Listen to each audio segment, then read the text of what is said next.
c'est pas tout simplement réduit puissance bon Dieu pour nous dire que est-ce que bon Dieu n'a pas de capacité pour être capable de faire ça le faire dans un seul jour et pour qui ça nous oblige à considérer comme des époques.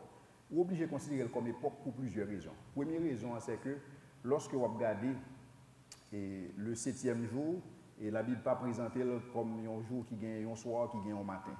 Et lorsque vous appelez dans l'hébreu, il présentait que le 7e jour, son époque, et jusqu'à présent, nous dans le 7e jour, jusqu'à présent. Donc, 7e jour là, c'est toute une époque liée. Donc, si vous considérez les jours de la création comme des jours de 24 heures, vous obligez de considérer le 7e jour comme un jour de 24 heures. Et le sort va entrer en contradiction avec la Bible qui voulait que journée aujourd'hui, bon Dieu a proposé de ses œuvres créatrices. Pour le 8e jour encore, côté bon Dieu pour le créer. Le sort va créer de nouveaux cieux et une nouvelle terre. Mais actuellement, bon Dieu lui reposait de ses œuvres créatrices. Ça va les dire par l'œuvre, parce que Jésus dit jusqu'à présent, mon Père agit, moi aussi j'agis. Bon Dieu a agi dans le domaine de la rédemption. Mais pour ce qu'il s'agit de la création, il va le créer encore, le 8e jour, de nouveaux cieux et une nouvelle terre. Donc si on prend tout jour comme des jours de 24 heures, ou dans l'obligation pour prendre 7e jour là comme un jour de 24 heures, tout. Soit respecter la chronologie. Bonsoir. Bonsoir. Merci pour ce beau sujet que nous avons partagé. Question, c'est que, et David, et la Bible, moi, arrivé que moi, je sens que nous avons vide.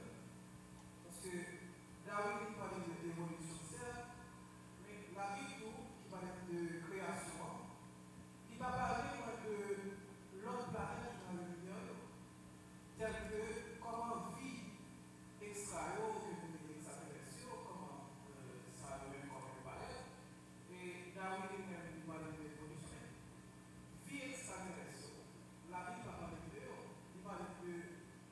La terre et les cieux. Est-ce que la planète ça qui dans le milieu peut être considéré comme des cieux?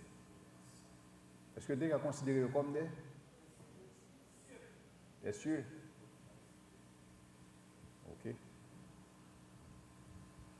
Alors la Bible pas parler effectivement de présence de vie extraterrestre en réalité. Et la focus la Bible c'est l'homme. Est-ce qu'il y a des extraterrestres qui existaient? Je ne suis pas sûr. Si tu as des extraterrestres qui ont existé, tu as besoin de rédemption et Jésus n'est pas mort pour extraterrestres. Donc jusqu'à présent, c'est pour l'homme que nous réalisons que lui mourit et pas pour extraterrestres. Nous devons réaliser que lorsque nous parlons de la doctrine du péché, le péché pas commencé sur la terre, commencé dans le ciel. C'est-à-dire que si tu as d'autres formes de vie qui ont existé, des formes de vie extraterrestres, ainsi que l'homme, tu as besoin de rédemption. Donc, dans ce sens-là, la Bible n'a pas présenté une forme de vie extraterrestre qui était capable d'exister. Mais cependant, comme les anges n'ont pas des terriens, si vous voulez les anges des extraterrestres, vous êtes capable de les comme ça. Pour ce qu'il s'agit des planètes, c'est ça que la Bible dit lorsqu'elle dit que Dieu il a créé le firmament. C'est-à-dire qu'il a créé l'univers avec tout ça qu'il a donné, avec toutes les assurances. C'est ça que m'a dit lorsque vous appelez Genèse 1er, verset 1er, et Genèse 1er, verset 2, il y a un gros écart de temps entre Genèse 1er et Genèse 1er verset 1er et Genèse 1er verset 2. Genèse 1er verset 1er parlait de qui ça? Il tout simplement expliqué que bon Dieu a créé l'univers dans le sens qu'il a créé la matière et que bon Dieu crée l'énergie, bon Dieu crée le temps, bon Dieu crée l'espace. Et ça, si vous voulez, soit Job, conseil de bagaille qui n'est pas précisé dans la Genèse, c'est parce que vous avez plus détaillé dans le livre de Job. Donc, vous avez besoin de garder dans la perspective. Ça qui n'est pas défini dans Genèse, vous avez venir dans Job. Ça, Job pas détaillé, vous avez venir en pile détaillé pour lui-même au niveau de la Genèse. Genèse 1er, verset 1er, c'est création de tout l'univers avec toute galaxie.